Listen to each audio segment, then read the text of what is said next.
You mean life? Yeah. Does it get easy? What do you want me to say? Lie to me. My heart is broken. My heart is broken. I was 13, my cousin Wayne got spiral meningitis. Within a week, he became brain dead and died. After that moment, I was like, I could die at any time.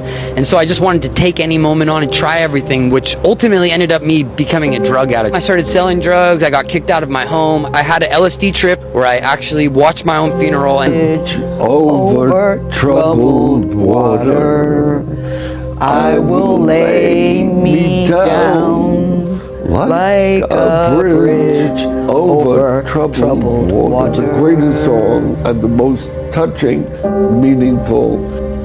There are months you remember for what they gave you. And then there are months like June.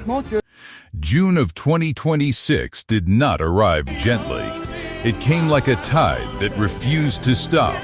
Wave after wave, name after name, face after face, people you grew up watching, voices that lived in your living room, artists who shaped the soundtrack of your entire life, 15 of them, in 30 days.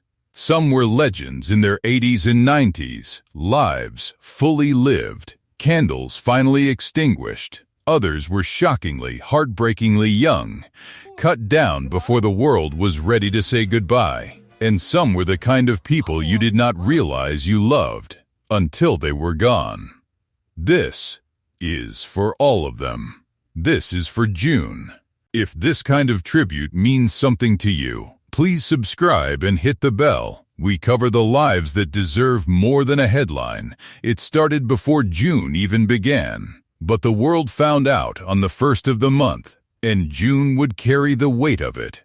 Matt Brown was the eldest son of the Brown family, the rugged, charismatic, deeply human family that America watched build a life out of the Alaskan wilderness on Discovery Channel for 14 seasons. From 2014 to 2019, Matt was there at the center of it, loud, warm, impossible to ignore. But behind the cameras, he had been fighting a battle that no survival skill in the world could help him win. His struggle with addiction had been painfully public for years. His family had largely distanced themselves, and yet some of them never stopped hoping. His body was found in the Okanogan River in Washington state. His brother Noah was among those who identified him. Bear Brown, visibly shaken, told his followers directly he never imagined his brother would hurt himself. Matt Brown was 43 years old. In their tribute, his family said they never lost hope that he could heal and find peace. He deserved that peace. He deserved so much more.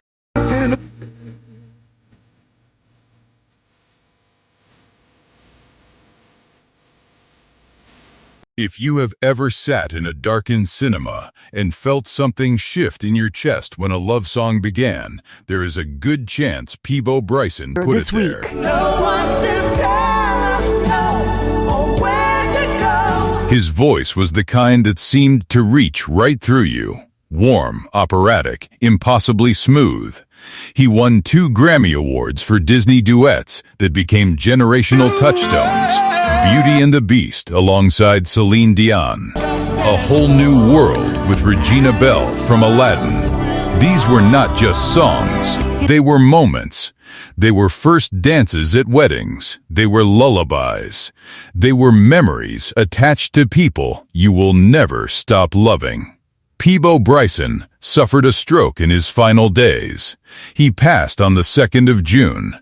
He was 75 years old. His family released a statement that stopped many of us cold. They said, "While our hearts are broken, we find comfort in knowing how deeply Peabo was loved and how many lives were touched by his voice.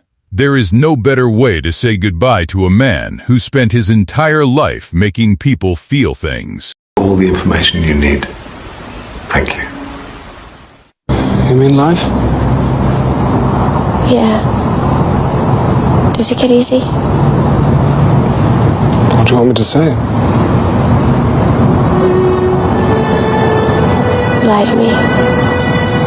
Anthony Head was the kind of actor you trusted completely the moment he appeared on screen. As Rupert Giles in Buffy the Vampire Slayer, he became the father figure an entire generation of young people desperately needed. Wise, slightly awkward, fiercely loyal, and always there. For 7 seasons, he showed up. He showed up for Buffy. He showed up for all of us. Then he did it again in Ted Lasso, and again in Merlin. A career that spanned 4 decades and touched millions of lives in ways he probably never fully understood. He passed on the 5th of June from complications of pneumonia. He was 72 years old. His daughters, Emily and Daisy, both actors themselves, announced his passing to the world, and the world paused. Sometimes you do not know how much someone meant to you until the chair they always sat in is suddenly empty. David Hockney painted the world as though he was desperately in love with it. His swimming pools shimmered, his Yorkshire fields glowed, his portraits looked at you like they knew you. He was called one of the most influential British artists of the 20th century. And that was an understatement. He was one of the most influential artists. He died on the 11th of June. He was 88 years old. The art world fell quiet. Not for long, because Hockney himself would have wanted the colors to keep coming. Gene Shalit was the most gloriously eccentric man ever to appear on morning television. For decades, he sat across from America's living rooms on NBC's Today Show, delivering film reviews with a wit so sharp and so deliberately absurd that you never quite knew whether to groan or applaud. The answer, always, was both. That mustache, that magnificent hair, that unshakable love of a terrible pun. He passed on the 12th of June at the extraordinary age of 100. A full century, a life overflowing. I go by the name Oliver Tree. Just know, nothing is impossible. You could do whatever you want to do. Find what you love, do it at the highest level, and if anybody tells you that you can't do it, do not listen. La la la la la la la la. Don't listen to anybody who says otherwise, because you can do whatever you put your mind to. Don't ever give up. This one hit differently. Oliver Tree was 32 years old. He was in the middle of a world tour, 70 performances, 30 countries, every continent on Earth. He had just released his 4th album, entirely self-produced. He was, by every measure, at the absolute peak of everything. On the morning of June 14th, 2 helicopters collided over Rio de Janeiro. Oliver Tree was aboard one of them. 6 people died. He had told an interviewer just weeks before, "We do not know if I will be alive next year, or you will be alive. There is no day promised." Those words, now, feel like something far more than philosophy. His label called him a true original. His ex-girlfriend Melanie Martinez said his laugh was contagious and warm. Post Malone dedicated a concert to him. Millions of fans left flowers and tributes in cities around the world. Oliver Tree was 32 years old. The world was not done with him. And he was not done with the world. Before we continue, if this tribute is speaking to you, please share it with someone who needs to remember today.